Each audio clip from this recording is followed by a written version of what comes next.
우리는 지금 예수 그리스도의 발자취에 대해서 계속적으로 말씀을 나누고 있습니다. 그분의 삶과 흔적들, 공생의 전후의 사건들, 그분이 전한 복음. 우리가 첫 시간에는 기독교인들이 심각하게 착각하고 있는 것에 대해서 말씀을 나누었죠. 예수님이 초림하실 당시에 이스라엘 백성들이 왜 예수님을 거절했을까? 그들이 여호와 하나님을 잘 믿었는데 제사도 드리고 절기도 지키고 매주 교회에 가서 예배도 드리고 그리고 메시아를 기다리기조차 했는데 왜 메시아이신 예수님을 거절했을까? 그 이유를 살펴봤습니다. 그런데 심각한 문제가 있죠.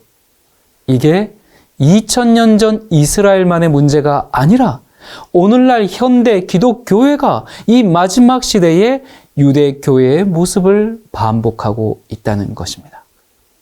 그렇다면 하나님을 믿는다고 했던 이스라엘 백성들이 예수님을 거절했던 것처럼 메시아를 기다린다고 했던 그들이 메시아를 거절했던 것처럼 오늘날 현대 기독교회도 매주 예배를 드리면서 예수님을 거절하고 예수님의 재림을 기다린다고 하면서 그분의 재림을 거절하고 멸망할 수 있다는 말인가?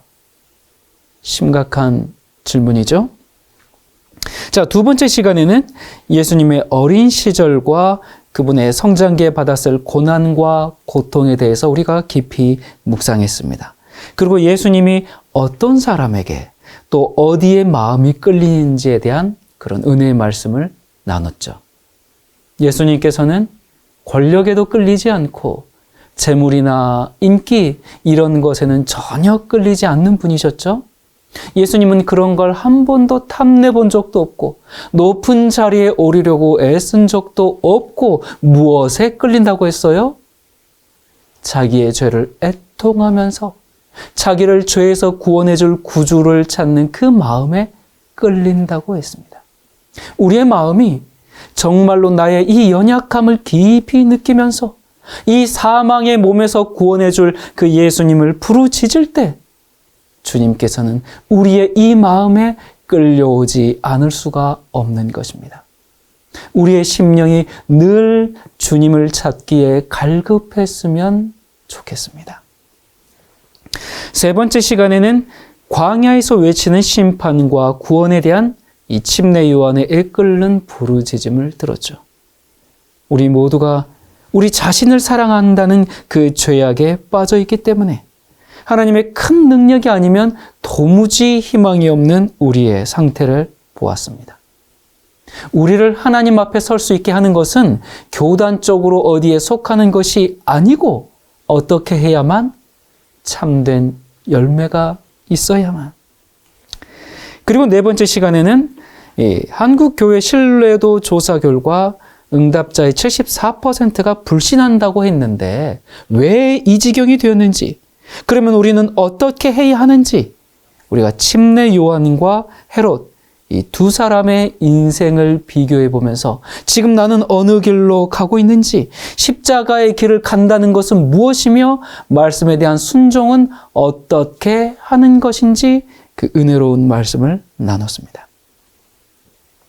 자, 오늘 이 다섯 번째 시간에는 이제 예수님께서 요한에게 침례를 받으시고 광야로 가는 모습을 통해서 우리를 향한 하나님의 뜻을 알아보는 시간을 갖도록 하겠습니다. 지금 진행되는 예수 그리스도의 발자취에 대한 이 시리즈는 아마 10회 이상 계속 진행될 것 같습니다. 자, 광야에서 천국 복음을 선포하고 있는 이 요한의 소식이 유대 전역에 퍼졌어요. 깊은 산골에도 또 농부들과 어부들에게도 백성들의 마음에 그 회개의 마음을 불러 일으켰습니다. 그리고 그 소식은 조용한 갈릴리 그 어느 목공소에도 들려왔죠.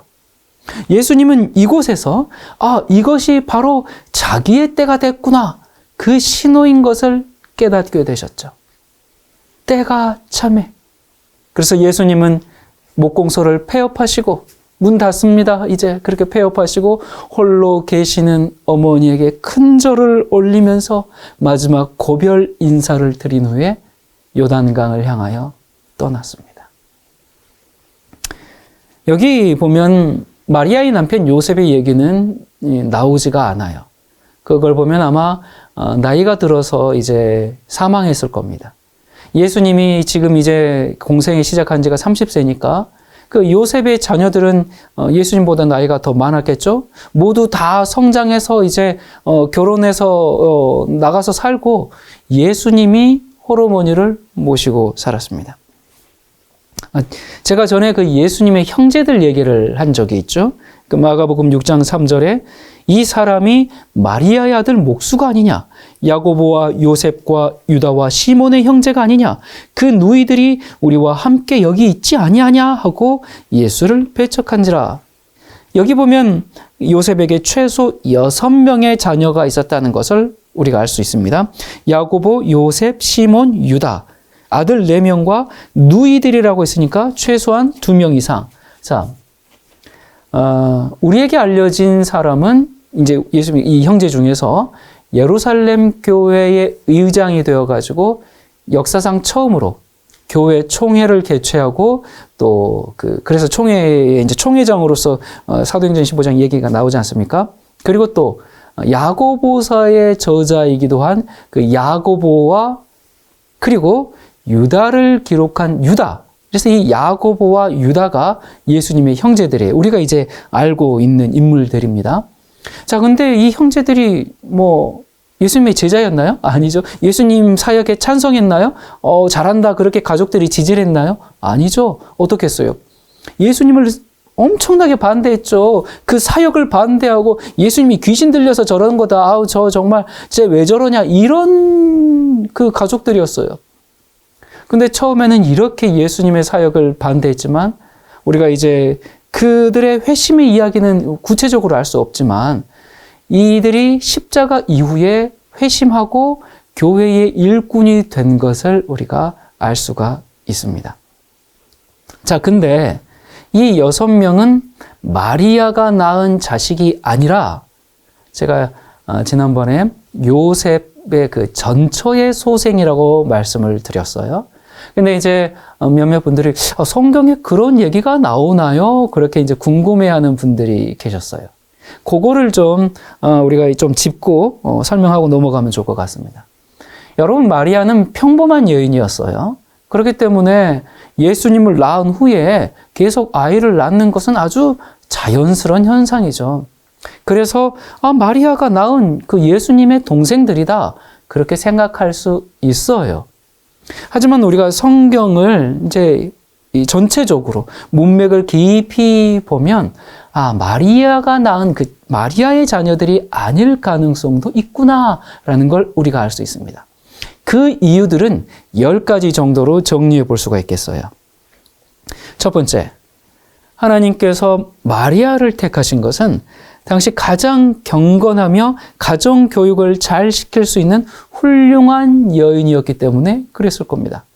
그래서 그런 마리아에게서 태어난 예수님의 동생들이 마리아가 그렇게 예수님은 가정교육 잘한 게 아니라 다른 아이들한테도 잘했을 텐데 마리아에게서 태어난 그 예수님의 동생들이 예수님의 사역을 전혀 이해하지 못할 뿐만 아니라 미쳤다고 하면서 반대하는 것은 오히려 상상하기가 힘들죠.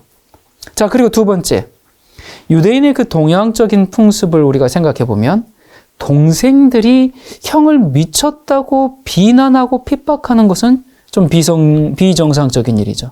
지금으로부터 2000년 전 일입니다.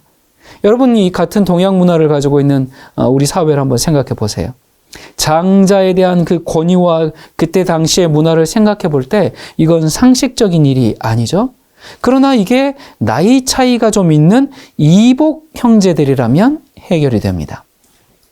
자, 세 번째, 예수님이 십자가에 돌아가실 때 제자 요한에게 어머니를 맡겨요. 요한에게 어머니를 이제 잘 돌봐달라고 부탁하고 떠납니다. 근데 생각해 보세요. 만약에 마리아가 낳은 아들이 4명이나 실제로 있었다면 그럼에도 불구하고 이 늙은 연로한 어머니를 제자에게 부탁하는 것은 상식에 어긋나는 일이죠. 그리고 예수님이 그럴 권리도 없어요. 때문에 마리아는 예수님 외에는 자녀를 갖지 않았다고 생각할 수 있습니다. 그리고 네 번째, 요셉과 마리아는 나이 차이가 많음을 우리가 알 수가 있어요. 예수님이 12살 되던 해에 예루살렘을 이제 방문하죠. 그리고는 그 이후에 요셉은 이제 성경의 기록에서 나오지 않기 때문에 먼저 사망했으리라라는 그런 추측이 우리가 가능하죠. 그리고 다섯 번째, 예루살렘 교회 총회장이었던 이 야고보는 예수님의 형제였습니다. 근데 단순히 예수님이 형제였기 때문에 이렇게 총회장을 맡은 게 아니라 그가 가장 연장자였기 때문에 그랬을 가능성이 있지요. 여섯 번째, 마리아의 태에서 다른 자녀가 또 나온다면 어떤 문제들이 좀 발생하느냐. 첫 번째, 사람들이 예수님과 이들의 차이가 뭐야? 그런 이제 오해와 의문을 가져올 수가 있겠죠. 예. 그리고 두 번째, 반대로 예수님이 승천한 이후에 그 남은 형제 중 하나를 예수님을 대신한 신의 아들로 숭배할 수 있는 그런 위험도 있을 수 있죠. 이 사람이란 존재가 그렇지 않습니까? 있을 땐 반대하고 또 없을 땐 추앙하고, 예. 그러다 보니까 이런 문제들이 생길 수가 있겠죠. 일곱 번째, 요셉은 두 번째 결혼이었기 때문에 마리아의 임신 사실을 알고도 어느 정도 무마할 수 있는 그런 상황이었습니다. 그리고 여덟 번째, 이 동생이라고 번역한 이 아델포스는 형제라는 말이거든요. 그러니까 이것은 형 또는 동생 이렇게 둘 다 번역이 가능합니다. 아홉 번째, 그러면 이제 그 후처라는 결론이 나오는데 그렇다고 해서 문제될 건 없지요. 예. 예수님의 조상 중에는 누구도 있어요? 예, 기생 라합도 있죠. 자, 그리고 열 번째, 예수님은 이 땅에서 하나님으로 사신 것이 아니라 우리의 아픔과 슬픔을 이해하고 우리의 고민과 고통을 함께 짊어지며 우리와 동일한 경험을 하기 위해 이 땅에 오셨거든요. 그렇기 때문에 가장 낮고 낮은 곳에서 인간으로 경험할 수 있는 모든 불우한 환경에 노출되심으로 우리의 사정을 더욱 헤아리고 동정하실 수 있는 것이죠. 이러한 이유들 때문에 예수님의 형제들은 마리아의 자녀가 아니라고 생각하는 것이 성경을 더욱 깊이 있게 이해할 수 있지 않을까 생각이 듭니다. 우리에게 있는 단서는 이 아델포스, 이 형제라는 단어 하나뿐이거든요. 이것을 형으로 해석할지 동생으로 해석할지 이해가 달라집니다. 물론 이것을 어떻게 이해하느냐가 우리의 어떤 구원의 문제라든지 예수 그리스도의 사랑을 경험하는 부분에 있어서 뭐 큰 심각한 어떤 차이를 가져온다든지 그렇지는 않습니다. 그러나 번역은 일종의 해석이라는 말이 있죠. 그러니까 우리가 여러분 성경 원본을 지금 보고 있는 것이 아니잖아요. 성경 사본에 의지하고 있거든요. 더군다나 우리가 성경 사본을 뭐 그대로 보고 있습니까? 헬라어, 히브리어 그 사본 성경을 그대로 보나요? 아니죠. 이 각 나라의 언어로 번역된 성경을 보고 있잖아요. 근데 이 번역된 성경도요, 자기가 속한 어떤 교단이나 그 신학의 영향을 받아서 성경들이 번역이 되거든요. 그런 성경들이, 대부분의 성경들이 그렇게 어떤 그 교단과 신학 사상의 그 성경에 녹아서 번역이 되어 있어요. 대부분 그런 성경입니다. 그래서 여러분, 한국 교회가 사용하고 있는 이 대부분의 성경에는 그 예를 들자면 이 침례, 원어는 침례라고 되어 있거든요. 근데 전부 세례라고 번역해 놨어요. 성경은 분명히 밥티즈마, 밥티조, 침례라고 있지 세례라는 란티조라는 말을 쓰지를 않았습니다. 근데 그냥 많은 성경들이 세례라고 했기 때문에 그러면 세례가 옳습니까? 그건 아니죠. 그것은 어떤 교단의 그 신학적 사상의 영향 때문에 침례를 세례라고 그렇게 잘못 원어적으로 충실하지 않고 잘못 번역해 놓았지 않습니까? 이러한 것처럼 우리가 이런 어떤 번역들이 이런 그 이제 이 문제들 조금씩 있는데 그래서 우리가 성령의 인도함을 따라서 정말 폭넓은 사고로 성경을 대하고 베레아인들처럼 이것이 그러한가 하면서 그런 자세로 말씀을 연구한다면 더욱 큰 유익을 얻을 수 있을 겁니다. 자, 자, 이 이제 나사렛에 사는 동네 사람들이 예수님을 보면서 뭐라 그랬어요? 아니, 우리가 다 아는 목수 아니야? 그랬어요. 그러니까 이런 증거로 말미암아 예수님이 최근까지 아주 성실하게 목수로 일하고 계셨음을 알 수가 있죠.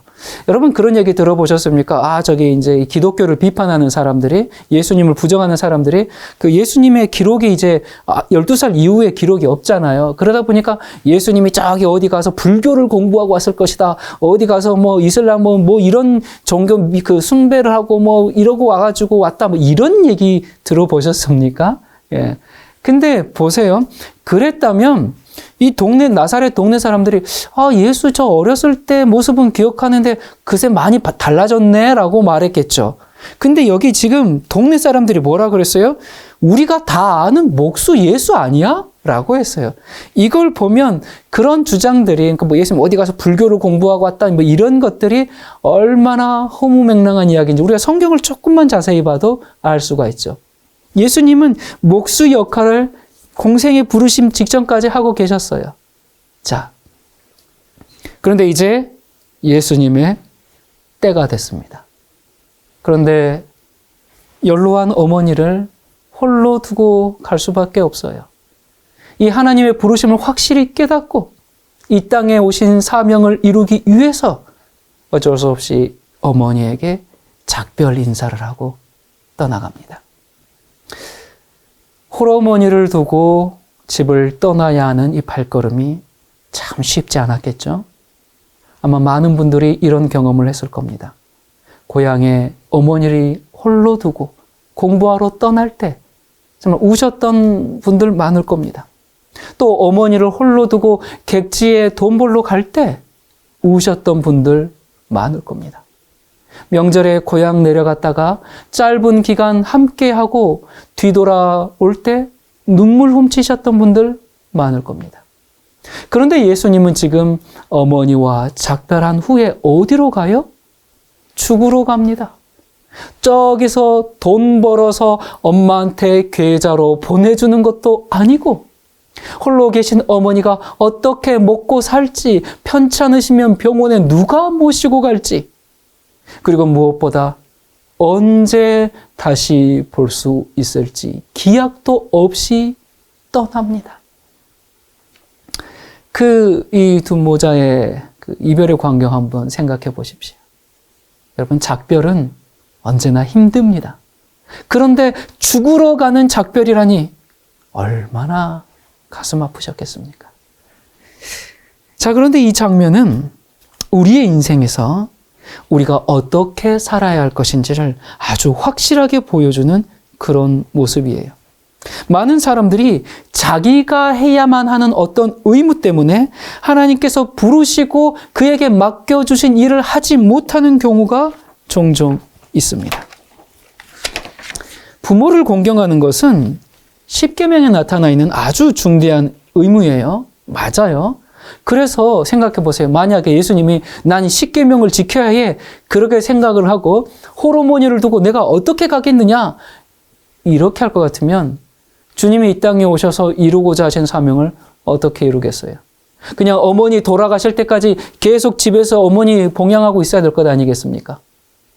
어머니를 공경하고 모시는 건 너무나 당연한 의무지만, 그러나 그것보다 더 큰 의무가 있을 때에는 이 작은 의무는 하나님께 맡기고 하나님께서 돌봐주심을 믿고 나아가야 합니다. 인간적으로 마음은 아프죠. 아프지만 어떻게 해요? 일어나서 가야죠. 이것이 하나님의 뜻이고 우리가 살아야 할 방법이에요. 근데 많은 사람들이 이걸 결단하지 못하죠. 이런저런 사정과 이유들 때문에, 또 나 아니면 안 되니까 그런 생각 때문에, 그리고 또 지금은 현재 내가 맡은 이 땅의 의무를 다 해야 한다고 생각하고 하나님의 인도하심을 거절하는 경우들이 있죠. 그런 예가 성경에 나옵니다. 마태복음 8장 21절에 보면 제자 중에 또 한 사람이 이르되 주여 내가 먼저 가서 내 아버지를 장사하게 하옵소서. 예수께서 이르시되 죽은 자들이 그들의 죽은 자들을 장사하게 하고 너는 나를 따르라. 지금 이 사람이 뭐라 그래요? 예수님, 제가 지금 예수님을 따르면 누가 우리 부모님을 모시겠습니까? 그러니 돌아가신 후에 주님을 따르겠습니다 하니까 지금 예수님이 뭐라고 하세요? 그건 다른 사람들한테 맡기고 너는 나를 따르라. 이거 보면 굉장히 무책임한 말씀 같아요. 예? 근데 이게 부모 공경하지 말라 그런 말씀은 아니죠. 더 큰 일이 있을 때, 더 중요한 일이 있을 때, 정말 하나님의 뜻을 행해야 할 때 부모는 하나님께 맡기고 너는 나를 따르라. 지금 그 말씀하시는 것이죠. 근데 이런 경우에서만 우리가 머뭇거리면 그나마 나을지도 모르겠는데 이게 이제 한번 머뭇거리기 시작하면 어떻게 됩니까? 더 많은 핑계거리들이 자꾸 생기지 않습니까? 내가 하나님을 믿으면, 내가 교회를 다니면, 내가 하나님의 일을 하면, 내가 진리대로 살겠다고 하면 가족들은 어떻게 하나? 남편이 싫어할 텐데, 애들이 싫어할 텐데, 엄마가 싫어할 텐데, 아내가 싫어할 텐데, 그래서 하나님의 부르심과 인도하심이 있는데도 그냥 자기 현실에 매달려 있으면서 거기에 머무는 것이 최선인 것처럼 그렇게 생각하는 경우가 있는데, 그렇게 하면 마음은 어때요? 항상 곤고해요. 왜냐하면 그렇게 사는 것이 하나님의 뜻이 아니라는 걸 알기 때문에 곤고할 수밖에 없습니다. 이건 교회를 선택할 때도 마찬가지입니다. 이왕이면 대형교회에 다녀야지. 거기서 사업도 하고, 내 또 직장 문제도 해결할 수도 있고, 거기서 결혼도 하고, 도움도 받고, 인간관계도 넓히고, 그렇게 지내야지. 저기 작은 교회, 더군다나 저 멀리 있는데 굳이 거기까지 갈 필요가 있나? 교회는 나 편하려고 다니는 거지 굳이 희생할 필요 있나? 예. 대형교회를 다니는 게 잘못이 아니라 대형교회를 다니려고 하는 나의 그 욕망이 문제인 거죠. 이런 마음가짐으로 신앙을 바르게 할 수 있겠습니까? 그런 나의 이기적인 마음을 내려놓고 하나님 나라를 위한 삶이 무엇인지 우리가 기도해 볼 필요가 있죠. 우리가 좀 더 넓은 시야를 가지고 봐야 합니다. 이 좁게 보면 하나님의 길을 가기가 참 어렵습니다. 우리가 마음을 넓히고 눈이 넓어져야 해요. 자, 그래서 지금 예수님께서 어머니를 혼자 놔두고 이제 떠나가는데 어찌 마음이 아프지 않겠어요? 그렇지만 이 아픈 마음을 하나님께 맡기고 가야만 합니다. 이제 집을 떠났습니다. 침례 요한에게 갑니다. 요한이 예수님을 증거로 왔잖아요. 그러니까 예수님이 요한에게서부터 예수님의 사역이 시작되어야 합니다. 예수님이 본인이 메시아니까 그리스도니까 그냥 혼자 이렇게 새롭게 시작해버리면 그거 해도 될 것 같은데 그렇게 해버리면 이미 그 전에 하나님께서 이루어 놓으신 것들 있잖아요. 그걸 다 무시해버리는 것이기 때문에 그건 올바른 게 아니죠. 예수님이라 할지라도 그렇게 하시면 안 되죠. 많은 사람들이 자기 혼자 막 뭘 하려고 그래요. 그렇게 해서 자기만 돋보이고 인정받고 칭찬받으려고 하고 자기만 영웅이 되려고 하고 남이 한 것은 폄하하고 무시하고 심지어 다른 사람의 업적을 가로채기도 하죠.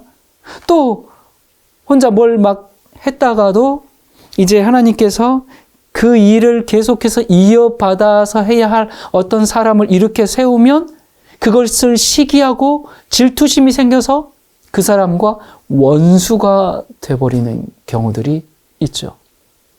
그런데 이렇게 하면 어떻게 하나님의 뜻을 이룰 수 있겠습니까? 여러분, 우리가 상식적으로 생각해봐도 예수님이 침례 요한에게 비교하면 얼마나 더 능력이 많으십니까? 이건 비교 불가죠. 뭘 어떻게 비교를 하겠어요?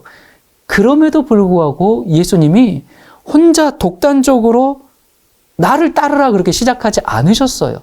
먼저 뭐 하셨어요? 침례 요한의 증거를 받기 원하셨어요. 요한이 했던 일을 무시하지 않았어요. 그리고 요한 역시 어떻게 해요? 그는 흥하여야 하겠고 나는 쇠하여야 하리라 하면서 사람들이 자기에게 보여준 그 인기와 그 모든 것을 예수님에게 돌리고 자기는 조용히 뒤로 물러가는, 정말 이 쌍방간의 참 아름다운 모습을 우리에게 보여주지 않습니까? 하나님께서는 사람들이 자기를 낮출 때 하나님께서 높여주세요. 그러니까 스스로 높아지려고 애쓸 필요가 없어요. 남이 알아주지 않는다고 슬퍼할 필요가 없어요. 하늘에서 존귀하게 여기는 사람들은 가장 겸손한 사람들입니다. 우리가 이런 마음으로 하나님의 일을 한다고 하면 하나님이 얼마나 영광을 받으시겠습니까? 자, 이제 예수님께서 요한의 사역지에 도착하셨어요. 요한이 지금 요단강에서 사람들에게 침례를 주고 복음을 전하고 있는데 저기서 누가 와요? 전에는 한 번도 본 적이 없는 그런 거룩한 분위기를 가진 한 사람이 지금 자기에게 오는 것을 보게 됩니다. 요한이 지금까지 수많은 율법사, 제사장, 랍비, 많은 이들을 만나봤는데 단 한 번도 보지 못했던 그 얼굴빛에 깃들어 있는 그 성품의 순결함을 본 거예요. 예수님이 하나님이기 때문에 그런 모습이 보였을까요? 그렇게 비쳤을까요? 아니죠. 예수님이 이런 거룩한 모습이 어떻게 만들어졌어요? 지난 30년의 인생 동안 매일 하나님과 교통하고 자신을 비우고 남을 위하는 삶을 사시고 인생에 주어진 그 역할들, 아들로서, 목수로서, 이웃으로서 충실히 책임을 다하셨고 날마다 성령의 충만함을 간구하면서 사셨기에 맺어진 모습이죠. 하나님이니까 그렇게 보인 게 아니에요. 하나님이니까 완전히 달라 보인 게 아니다 그 말입니다. 자, 요한이 예수님의 이 모습을 보고 압도를 당합니다. 근데 이건 요한만 그런 게 아니에요. 그곳에 있던 사람들도 한눈에 알아봤어요. 이들이 다 삶에 찌들고 이기적이고 죄된 자기들과는 전혀 다른 모습이에요. 모든 사람들이 정말 뭐라고 말할 수 없는 그 힘에 압도당해가지고 시끌벅적하던 그곳이 갑자기 조용해집니다. 모든 시선이 예수님을 향해 있어요. 예수님이 아직 아무 말씀 안 하셨는데 그분을 보니까 그 앞에서 죄책감을 느끼지 않는 사람이 한 사람도 없어요. 무한히 순결하시고 거룩하신 그분에게서 나오는 그 빛이 자기를 비추니까 전부 다 뒷걸음치는 거예요. 그러면서 사람들이 자기 자신이 죄인인 것을 느끼게 됩니다. 그러면서 모든 사람들의 시선이 지금 예수님께 집중되고 있는데, 자, 이때 마태복음 3장 13절부터입니다. 이때에 예수께서 갈릴리로부터 요단강에 이르러 요한에게 침례를 받으려 하시니. 자, 이런 분이 와서 침례를 받겠다고 하니까 요한의 반응이 어때요? 요한이 말려 이르되 내가 당신에게서 침례를 받아야 할 터인데 당신이 내게로 오시나이까? 예수께서 대답하여 이르시되 이제 허락하라. 우리가 이와 같이 하여 모든 의를 이루는 것이 합당하니라 하시니 이에 요한이 허락하는지라. 예수께서 침례를 받으시고 곧 물에서 올라오실새 하늘이 열리고 하나님의 성령이 비둘기같이 내려 자기 위에 임하심을 보시더니 하늘로부터 소리가 있어 말씀하시되 이는 내 사랑하는 아들이요 내 기뻐하는 자라 하시니라. 자, 이 장면을 누가복음에 보면 하나의 사건이 더 추가되어 있습니다. 누가복음 3장 21절입니다. 예수께서 침례를 받으시고 기도하실 때에 하늘이 열리며 성령이 비둘기 같은 형체로 그의 위에 강림하시더니 하늘로부터 소리가 나기를 너는 내 사랑하는 아들이라 내가 너를 기뻐하노라 하시니라. 지금 침례를 받고 하늘에서 음성이 있기 전에 예수님이 뭘 하셨어요? 아버지 하나님께 기도하셨습니다. 기도하실 때 무슨 일이 벌어졌어요? 하늘이 열리며 하늘이 열렸어요. 예수님도 기도가 필요한 인간이셨나요? 그렇습니다. 하늘에서 가지셨던 그 모든 능력과 영광을 다 비우시고 연약한 사람이 되었기 때문에 기도하지 않을 수 없는 그런 처지, 그런 형편이 되었어요. 자, 지금 이 자리에서 지금 이제 기도하는 그 모습을 하늘의 천사들이 지금 봅니다. 천사들의 마음이 어땠을까요?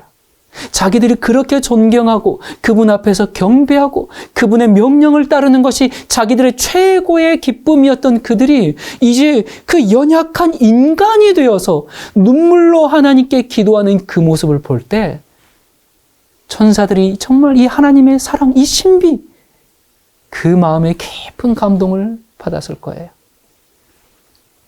자, 근데 여기서 예수님께서 이때 무슨 기도를 하셨을까요? 주님은 죄로 말미암아서 사람들의 마음이 얼마나 완악하게 되었는지 아셨죠. 그리고 또 이 사람들이 성경을 오해하고 있기 때문에 구세주로 오신 예수님을 받아들이기가 얼마나 어려운지 아셨어요. 그리고 또 이 사람들이 크고 화려하고 대중이 많은 곳에 몰려다니면서 종교적 평안함 그런 것들을 누리고 있는 이들에게 예수님 자신은 그저 한낱 나사렛 이단이라는 취급을 당할 것을 아셨어요. 그래서 자기 자신의 힘으로는 이 사람들을 죄의 세력에서 깨뜨릴 수가 없으니까 그들을 구원할 수 있는 능력을 달라는 기도였어요. 주님께서는 그들의 불신을 정복하고 사탄이 그들에게 메어둔 그 멍에를 깨트리고 진리의 가치보다 그 세상의 인정을 추구하는 그들에게 복음을 담대히 전할 수 있는 능력을 달라고 간구하셨죠. 예수님조차도 하나님으로부터 능력을 받지 않고는 이 사람들의 마음을 지배하는 이 죄의 성질, 죄의 세력을 깨트릴 수가 없었다는 것을 잘 알고 있었습니다.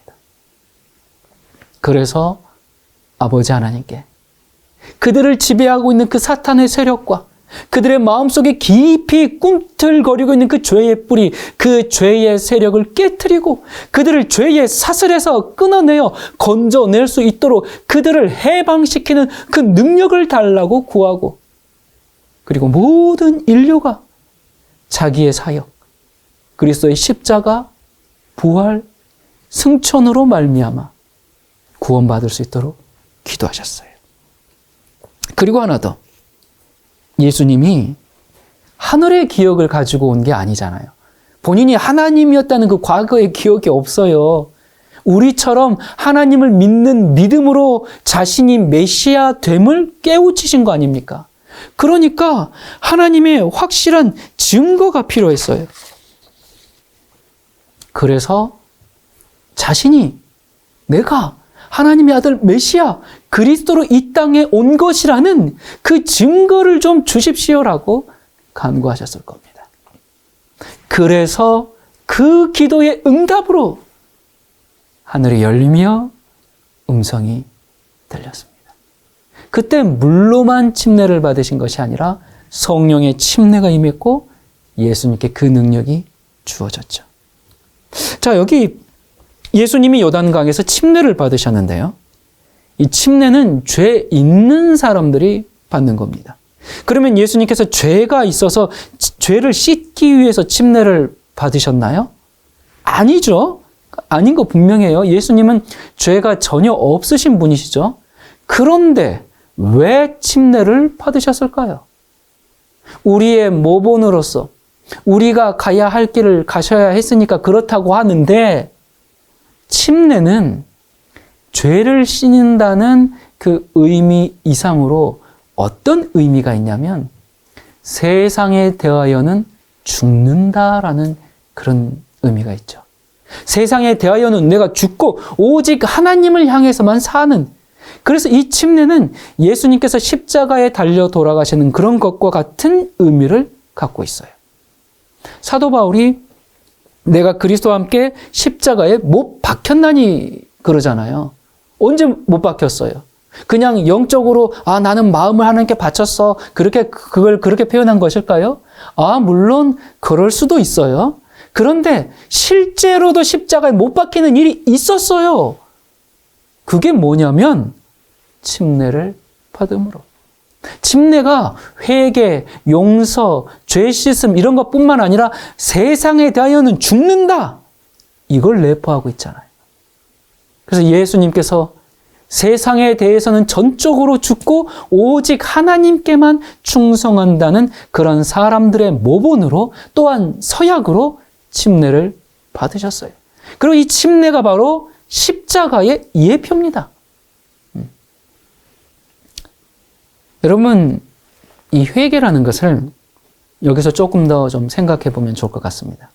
우리가 회개라고 하면 보통 어떻게 생각을 합니까? 어떨 때 회개하는 거예요?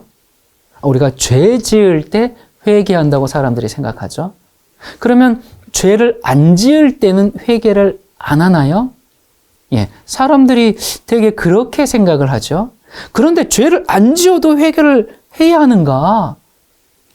예, 여러분 성경에 나오는 선지자들이나 사도들 중에서 그들이 스스로 난 죄 없어 그렇게 주장한 사람들이 하나도 없죠. 아까 침례 요한조차도 뭐라 그래요? 나 같은 죄인이 어떻게 당신께 침례를 베풉니까? 그 얘기거든요.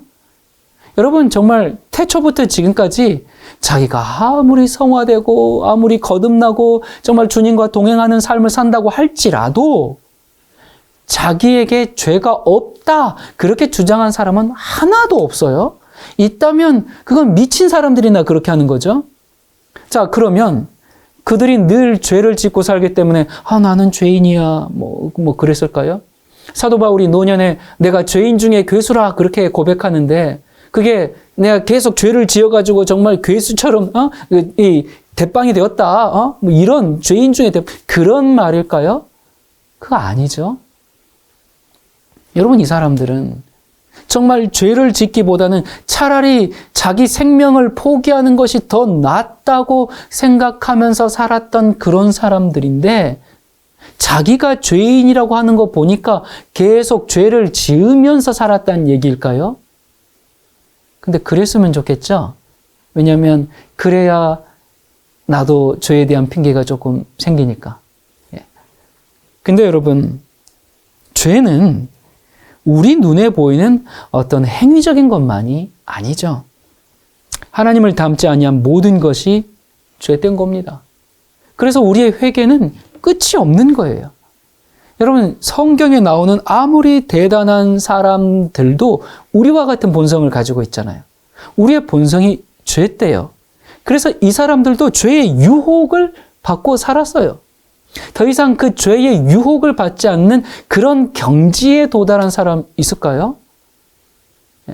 죄의 유혹이 없는 것이 아니라 끊임없이 유혹은 받지만 죄와 투쟁해서 이기는 사람들이죠. 어떻게 투쟁해요? 그리스도를 바라보고 성령의 도움을 간절히 구하면서 나아가는 것이죠. 근데 알아요. 그게 쉽지는 않습니다. 그래서 우리가 정말 말씀대로 살려고 몸부림치고 발버둥 치면서 사는 거죠. 그렇게 한 걸음씩 한 걸음씩 그리스도의 삶을 살아나갈 때 우리의 발걸음마다 회개는 더욱 깊어지게 되는 겁니다.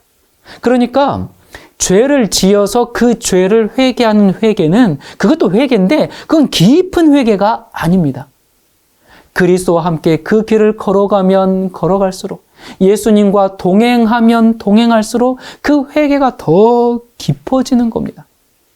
그래서 참으로 자기 자신이 죄인이란 걸 깊이 깨닫는 사람은 오히려 죄를 이기는 사람들이에요. 그 사람들은 죄의 세력이 얼마나 강한지를 알아요. 죄의 힘, 죄의 능력을 알아요.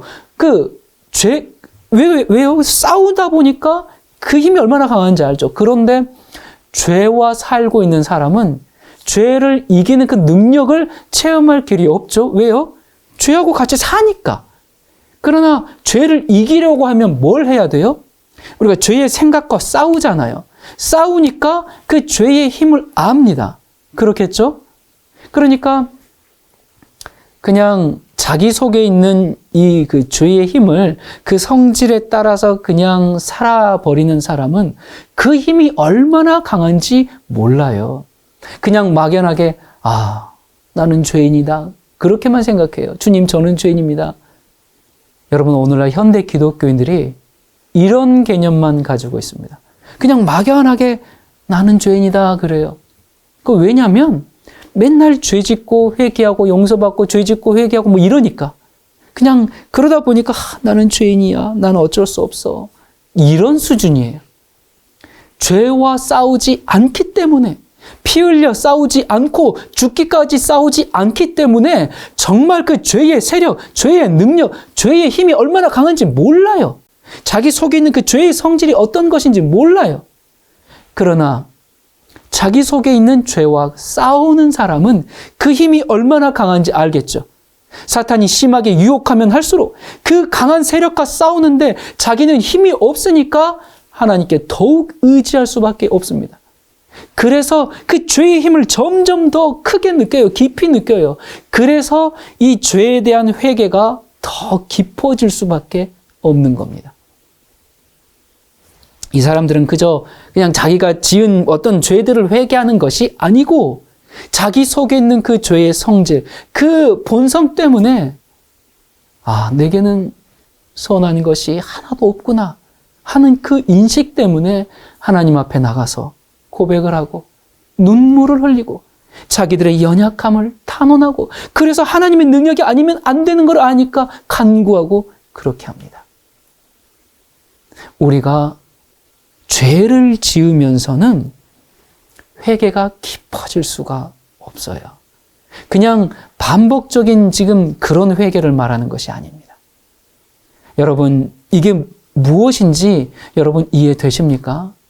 이 경험이 깊어져야 합니다. 이게 죄를 짓기보다는 차라리 자기의 생명을 바쳐버리겠다는 그런 결심으로 사는 그리스도인들이죠. 자, 그렇게 보면 역사상 이 죄의 세력을 누가 가장 잘 알았겠어요?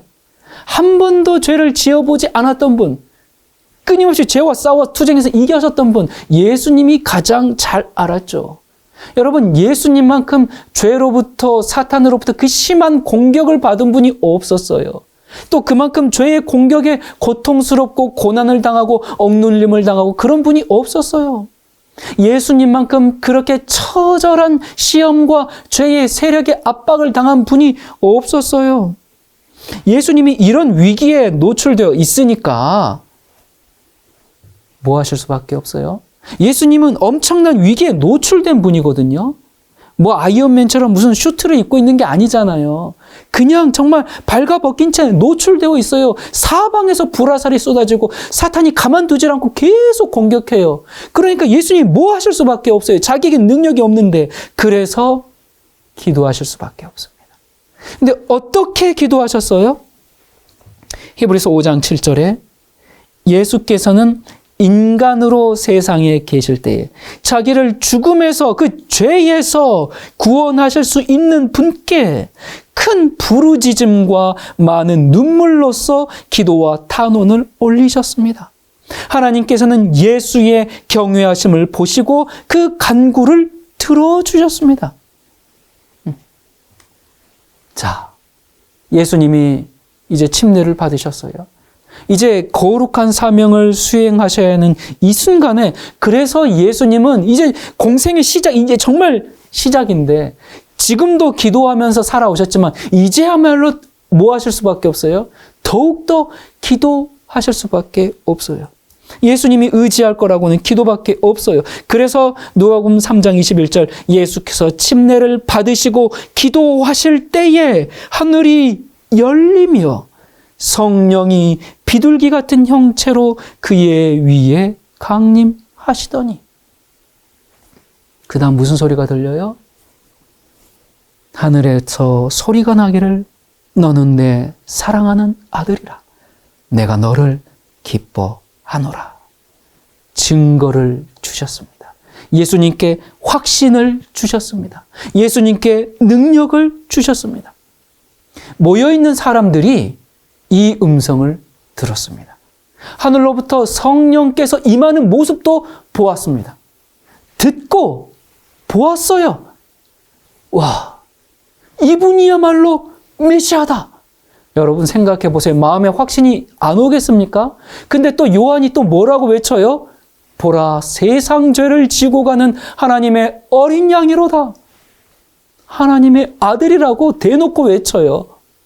이럴 때 거기 모여있는 사람들의 마음이 어떠했겠어요? 여러분, 우리가 지금 그 자리에 있다면 마음이 어땠을까요? 아마 굉장한 기대로 지금 막 흥분했을 겁니다. 여러분 생각해 보세요. 그렇게 기다리고 기다렸던 메시아가 왔어요. 그 메시아가 오면 그 다음에 무슨 일이 일어나요? 메시아가 오면 내가 이스라엘을 해방시킬 것이다. 나를 따르라. 그렇게 할 것이거든요.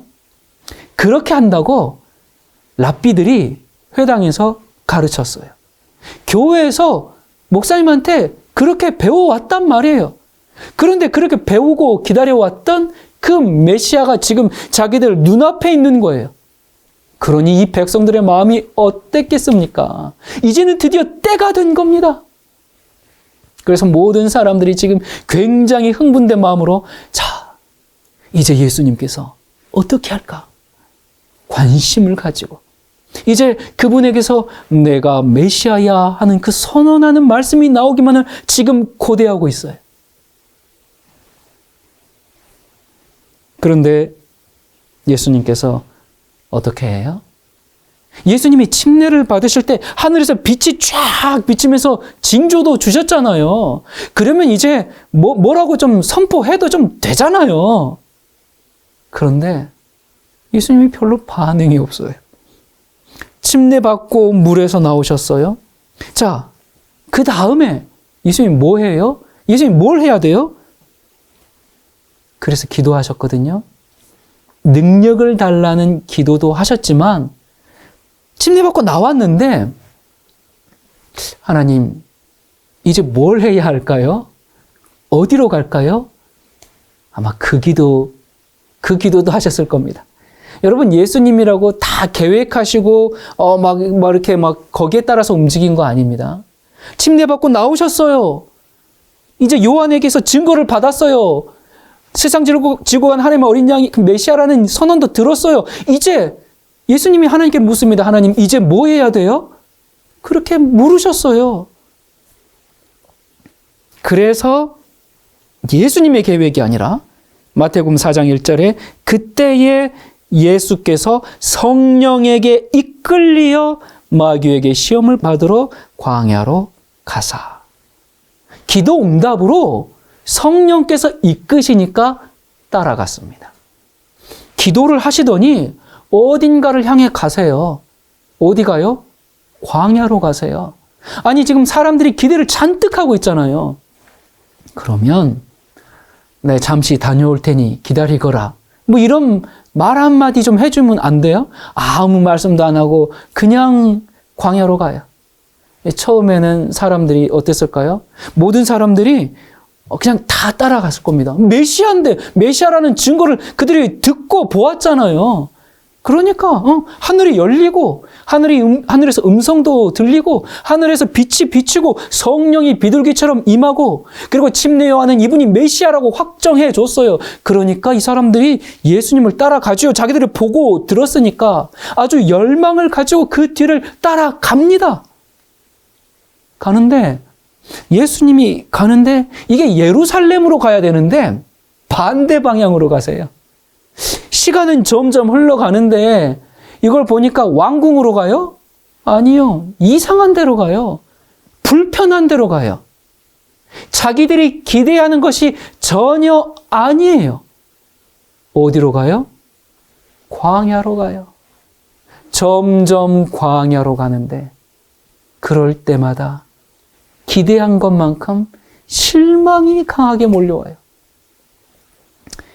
깊이 실망을 하면서 이 사람, 저 사람, 한 사람, 두 사람 떨어져 나갑니다. 광야 깊숙이 가면 갈수록 점점 따라오던 사람들이 점점 떨어져 나갑니다. 그래서 이제 다 가니까 그때는 한 명도 안 따라와요. 예수님이 뒤돌아보니까 아무도 없어요. 참 답답한 사람들이죠. 자, 우리는 어떻게 했을까요? 우리 그 자리에 있었으면 어떻게 했을까요? 예수님께서 지금 광야로 가십니다. 여러분 어떻게 하겠어요? 따라가실 겁니까? 마지막 시대를 사는 성도 여러분. 내가 생각하는 대로 예수님이 행하지 않을지라도 이분이 메시아라는 확증이 왔기 때문에 그 확증을 포기하지 말아야 합니다. 내가 원하는 대로 길이 열리지 않을지라도 진리의 길이면 따라가야 합니다. 내가 기대했던 길이 아니라 할지라도 주님의 복음이 진리면 가야 합니다. 예수님을 따라가는 그 길에 함께 출발했던 사람들이 한 사람, 두 사람 포기하고 욕하며 떠나갈지라도 나는 돌아가지 말아야 합니다. 배고프고 춥고 모래 바람 때문에 불편해도 이게 하나님을 믿고 따라가는 길인가 의심이 들어도 하나님을 신뢰하고 예수님께서 광야로 갈 때 같이 가야 돼요. 그래서 예수님이 광야에 계실 때 그분의 수종을 들어야 합니다. 그래야 되지 않겠습니까? 광야에서 음식도 드시지 못하고 하니까 돈 모아서 음식도 갖다 드리고 거기 잠잘 곳도 없잖아요. 그러니까 텐트도 쳐드리고 뭐 이불이라도 좀 갖다 드리고 그래야 되잖아요. 그리고 정말 함께 손을 맞잡고 하나님의 뜻이 이루어지기를 같이 기도하고 그러면 참 그 광야에 계셨던 주님에게 많은 위로가 되었겠죠. 주님이 기쁨이 되었을 거예요. 만약 그렇게 했다고 하면 참 그 사람은 예수님이 너무너무나 사랑하는 수제자가 되었을 거고 또 하늘이 주는 상상할 수 없는 복을 받았을 거예요. 그런데 메시아가 왔는데 진리가 왔는데 참 복음이 왔는데 그렇게 한 사람이 단 한 명도 없었어요. 참 안타까운 일입니다. 하나님께서 우리에게 진리의 깨달음을 주셨지요. 말씀의 감동을 주셨지요. 이것이 정론이 이리로 가라는 말씀도 우리 받았어요. 십자가를 지고 나를 따라오라 그러셨어요. 그러면 어떻게 해야 돼요? 하나님을 신뢰하고 나아가야 합니다.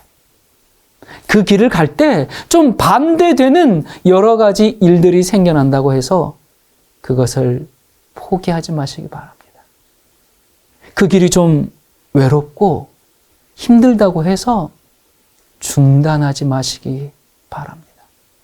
하나님의 말씀을 내가 다 이해하지 못할지라도 왜 그렇게 해야만 하는지 다 설명할 수 없을지라도 그것을 계속 붙들고 나아가면 내가 알지 못했던 것들이 다 깨달아지고 성령께서 가르쳐 주세요. 하나님의 뜻을 아는 방법은 바로 그러한 방법을 통해서 우리가 알게 되죠. 여러분, 하나님께서 한꺼번에 내 평생 살 것을 다 가르쳐 주지 않아요. 우리는 순간순간을 믿음으로 살아야 합니다. 그런데 이 사람들은 요한에게 왔어요. 그리고 죄를 고백했어요. 그리고 침례까지 받았는데 그 다음 단계에서 멈추고 말았어요. 주님을 따라가야 하는데 따라가려고 딱 보니까 눈앞에 있는 산을 보고 광야를 보고 겁이 나서 물러가 버리고 맙니다. 너무나 안타깝게도 믿음을 활용하는 세계에서 전혀 살지 않았었죠. 영적 세계에서 살지 않고 그냥 물질적, 현세적 그런 세계에서만 산 종교인들이죠. 그렇기 때문에 정작 예수님이 오셨는데도 그렇게 좋은 기회를 놓쳐버리고 말았어요. 예수님께서 광야로 가실 때 처음에는 사람들이 자기를 따라올 때 마음이 기뻤을 거예요. 내가 이제 하나님의 뜻을 이루는 이 증거인가 보다. 이들에게 정말 복음의 메시지가 전해지는가 보다. 이들이 다 제자가 되는가 보다. 그렇게 생각하실 수도 있어요. 그래서 함께 광야로 갑니다. 그런데 하나, 둘씩 점점 떨어져 나가니까 마음이 아프셨을 겁니다. 그러다가 하나, 둘 떨어지더니 다 떨어져 가버렸을 때 얼마나 마음이 허탈하셨을까요? 얼마나 서운하셨을까요? 근데 이 쓰라린 경험은 앞으로 계속 하셔야 할 그 경험의 시작이라는 것을 알지 못하셨을 거예요. 왔다가 가고 왔다가 가고, 그러니까 예수님이 제자들을 향해서 뭐라 그래요? 너희도 가려느냐? 하고 물으시잖아요. 그 목소리에 참 슬픔이 담겨 있었죠. 갈 때도 그냥 가나요? 예수는 이단이야. 예수는 귀신의 능력을 입었어. 예수는 사랑이 없어. 그때나 지금이나 이 사람들의 마음을 지배하고 있는 이 사탄의 미혹을 깨뜨리기가 참 어렵습니다. 우리가 정말 성령님의 능력을 날마다 간구하고 더욱 구하고 죄에 미혹된 우리 마음에 하나님의 빛이 비추어져서 그 죄의 능력이 깨트려지고 영적인 세계를 밝게 깨달을 수 있는 눈을 달라고 기도해야 할 겁니다. 예수님께서 바로 그렇게 기도하셨거든요. 여러분은 오늘 예수님이 홀어머니를 두고 집을 떠나시고 침례를 받으시고 광야를 가시는 모습을 통해서 주님이 주시는 교훈을 받았습니까? 첫 번째, 하나님의 부르심 앞에서 우리가 이런저런 이유로 핑계를 대고 있다면 하나님 말씀에 순종해서 집을 떠나신 예수님의 모습을 기억합시다. 하나님 나라를 위해서 세상 것은 하나님께 맡기는 법을 배웁시다. 하나님 위의 것은 버리라는 것이 아닙니다. 하나님께 맡기자는 겁니다. 그것이 돈이든지 가족이든지 무엇이든지. 그런데 그렇게 하기 위해서 먼저 하나님을 진실로 사랑하는 마음이 있어야겠죠. 그런데 그 전에 내가 하나님을 사랑하려면 하나님이 나를 어떻게 사랑하셨는지 그 사랑을 먼저 알아야 되겠죠. 그걸 알게 해달라고 간구합시다. 그냥 피상적인 사랑 말고 그 사랑을 내가 경험해야 내가 하나님을 사랑하고 그 길을 따라가지 않겠습니까? 두 번째, 침례를 받으신 후에 하나님의 아들이심에도 불구하고 기도하지 않고는 움직이지 않으셨던 주님. 어디로 가야 할지, 무엇을 해야 할지 기도하고 움직이셨던 예수님의 모습을 통해서 우리도 예수님처럼 기도하는 법을 배우도록 합시다. 기도는 내 뜻을 관철시키기 위해서 하는 게 아니죠. 그게 아니라 하나님의 뜻을 알기 위해서 하는 것이 기도죠. 우리 기도의 사람이 되어서 바른 기도를 하는 사람이 되어서 하나님의 뜻을 이루도록 합시다. 세 번째, 우리의 회개가 더욱 깊어져야 하겠습니다. 회개가 깊어지는 것은 죄를 지어서 그걸 회개함으로 깊어지는 게 아니라 죄와 싸우고 투쟁하며 또 승리하면서 깊어지는 것이죠. 물론 그 전쟁에서 패배할 때도 있습니다. 그런 일이 자주 있을지도 모르겠어요. 하지만 이 패배를 더 큰 승리의 발판으로 삼읍시다. 우리가 쉽게 용서받으면 쉽게 또 죄를 짓게 되잖아요. 그래서 죄를 지었을 때 많이 고통스러워합시다. 그 죄의 세력을 정복할 힘을 정말 부르짖음과 눈물로 간구하면서 우리 몸부림치며 발버둥치며 주님께 구하도록 합시다. 네 번째, 진리를 따라 사는 길이 마치 광야길로 가는 것처럼 그 길이 비천하고 아무런 유익이 없는 것처럼 보이는 길이라 할지라도 주님이 가신 길이면 기쁜 마음으로 따라갈 수 있는 믿음을 달라고 간구합시다. 이제는 주님을 홀로 두지 말고 주님과 함께 광야든지 어디든지 함께 가는 저와 여러분이 되기를 간절히 바랍니다. 기도하겠습니다. 우리와 함께 하시는 하나님 아버지, 이 땅에 오신 그리스도의 희생과 사랑을 우리가 다 이해할 수 없습니다. 주님의 전 생애가 우리에게 위로가 되고 힘이 됩니다. 그리스도로 말미암아 우리가 구원받게 하시니 감사드립니다. 그 사랑의 힘이 오늘 우리가 살아갈 능력이 됨을 고백합니다. 우리를 사로잡고 있는 죄의 능력을 깨트릴 성령을 부어 주시옵소서. 주님이 우리 마음을 정복하심으로 사탄의 영향은 소멸되게 해 주시옵소서. 십자가의 길, 광야의 길을 담대히 갈 수 있는 믿음을 주시옵소서. 진리를 거절하고 자기를 사랑하는 이들에게 복음을 담대히 전할 수 있는 능력을 주시옵소서. 그렇게 함으로 주님께 영광을 돌리며 찬양을 드리기를 원합니다. 저희를 기억하여 주시옵소서. 우리와 영원히 함께 하실 예수 그리스도 이름으로 간절히 기도드립니다. 아멘.